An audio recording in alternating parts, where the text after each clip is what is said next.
தமிழகத்தில் அரிசி விலை தொடர்ந்து உயர்ந்து வரும் நிலையில் விலை உயர்வை கட்டுப்படுத்தவும் பதுக்கலை தடுக்கவும் அரசு உடனடியாக சீலிங் முறையை அமல்படுத்த வேண்டும் என்ற கோரிக்கை வலுத்துள்ளது. இதுகுறித்து சேலம் செவ்வாய்ப்பேட்டை மளிகை வியாபாரிகள் சங்க தலைவர் லக்கி செல்வகுமாருடன் நமது செய்தியாளர் கண்ணன் நடத்திய சிறப்பு கலந்துரையாடலை தற்போது பார்க்கலாம்.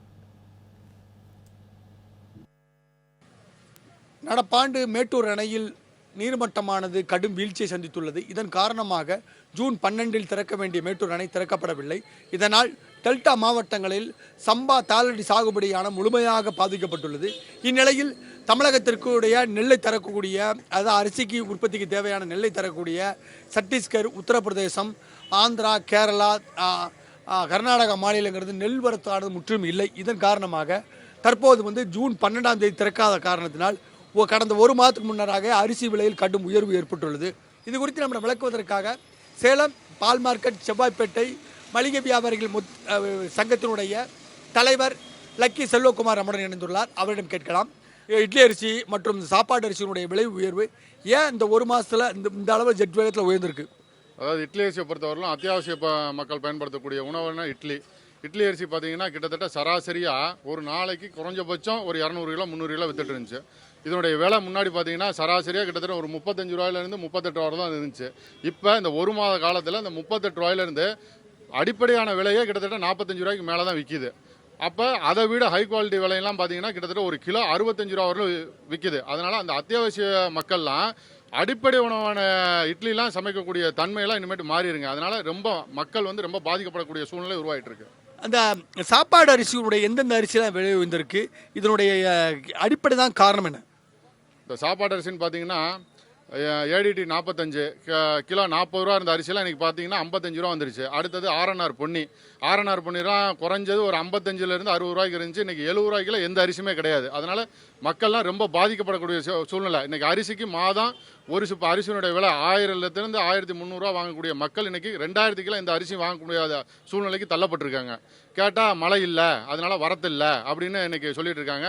இப்போ பார்த்தீங்கன்னா இந்த ஒரிசா பஞ்சாப்லேருந்து நெல்லாக வந்த நெல் விதைகள்லாம் இன்றைக்கி முற்றிலும் தவிர்க்கப்பட்டிருக்கு. அங்கே கேட்டால் நாங்கள் உற்பத்தி பண்ணலை, விலை கிடைக்கல அப்படிங்கிறாங்க.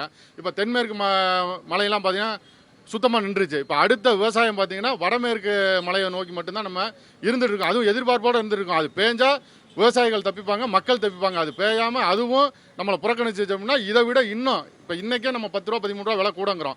இதுக்கு மேலே இன்னும் 15 ரூபா கூடக்கூடிய சூழ்நிலை இருக்குன்னு வியாபாரிகள் தெரிவிச்சிட்டு இருக்காங்க. அதாவது வியாபாரிகள், அதாவது உற்பத்தியாளர்கள் தெரிவிக்கிறாங்க. ரைட்டு. இந்த அரிசி விலை உயர்வை கட்டுப்படுத்துறதுக்கு அரசு என்ன நடவடிக்கை எடுக்கணும்? அரசிடம் நீங்கள் என்ன மாதிரி வியாபாரிகள், பொதுமக்கள் என்ன மாதிரி எதிர்பார்ப்பு இருக்கு வச்சுருக்கீங்க? இந்த விலை உயர்வை கட்டுப்படுத்துறதுக்குள்ள முக்கிய கடமை அரசாங்கத்தை தான் சாரும், வியாபாரிகளை 2வது தான் சாரும். இந்த அரசாங்கம் முன்னுரிமை என்ன எடுத்து செய்யணும்னா, இப்போ பார்த்தீங்கன்னா சக்கரை விலையேற்றம் கிட்டத்தட்ட ஒரு 15 நாளாக நீடிச்சுட்டு இருக்கிறதுனால அதை கண்ட்ரோல் பண்ணுறதுக்கு அரசாங்கம் தடை பண்ணியிருக்காங்க. மத்திய அரசு தடை பண்ணியிருக்காங்க. அதாவது ஒவ்வொரு சுகர் ஃபேக்ட்ரிலையும் இத்தனை தான் இருப்பு இருக்கணும், வியாபாரிகள்ட்ட இவ்வளோ தான் இருப்பு இருக்குங்கிற கண்ட்ரோலை இன்னைக்கு கொண்டு வந்திருக்காங்க. அதே மாதிரி இந்த அரசுக்கும் இந்த அரிசியோடைய உயர்வுக்கும் அரசு தலையிட்டு உடனடியாக விவசாயிகள்கிட்ட இவ்வளோ தான் இருக்கணும், உற்பத்தியாளர்கள்ட்ட இவ்வளோ தான் இருக்கணும், அதை கொண்டு வியாபாரம் சொல்கிற வணிகர்கிட்ட இவ்வளோ தான் இருக்கணும், கட்டுப்பாடை கொண்டு வரணும். கட்டுப்பாடை கொண்டு வந்தால் மட்டும்தான் இந்த பதுக்கல் நடைபெறாமல் தடுக்க முடியும். பதுக்கல் நடைபெறாமல் இருந்தாலே உற்பத்திங்கிறது உள்ளே வந்தவொடனே மக்கள்கிட்ட போய் சேர்ந்துடும். மக்கள்கிட்ட போய் சேரும்போது டபுள் மடங்கு விலையேறாமல் அதை தடுக்க முடியும். அதனால் அரசாங்கம் உடனடியாக தலையிட்டு இதுக்கு முற்றுப்புள்ளி வைக்கவில்லைன்னா அடிப்படையான மக்கள், கிட்டத்தட்ட கூலி வேலைக்கு போகிற மக்கள்லாம் உணவை கூட உண்ண முடியாத சூழ்நிலை ஏற்படும். இதுக்கு அரசாங்கம் தான் முழு பொறுப்பு. அரசாங்கம் தலையிடனா உணவு பஞ்சம் ஏற்பட்டு மக்கள் பாதி பேர், கிட்டத்தட்ட ஒரு நாட்டில் இருக்கிற 10% பேர் அதனால் உயிரிழக்கக்கூடிய வாய்ப்புகளும் ஏற்படும். அதை தடுக்க வேண்டிய கடமை அரசாங்கத்தை சாரும். உடனடியாக தமிழக அரசு களமிறங்கி, அதாவது நெல் உற்பத்தியாளர், விவசாயிகள் மற்றும் அரிசி ஆலை உரிமையாளர்கள் மற்றும் வியாபாரிகள் ஆகியோருக்கு சீலிங் முறையை கொண்டு வர வேண்டும். குறிப்பிட்ட அளவில் தான் அவர்கள் இருப்பு வைத்திருக்க வேண்டும். அவர்கள் விற்பனை, அவர் உற்பத்தியை பொறுத்து விற்பனை வைத்திருக்க வேண்டும். மார்க்கெட்டில் தட்டுப்பாடு, அது இயற்கையான தட்டுப்பாடோ செயற்கையான தட்டுப்பாடோ உண்டு ஆகாமல் நடவடிக்கை எடுத்தால் மட்டுமே அரிசி விலையை கட்டுப்படுத்த முடியும்.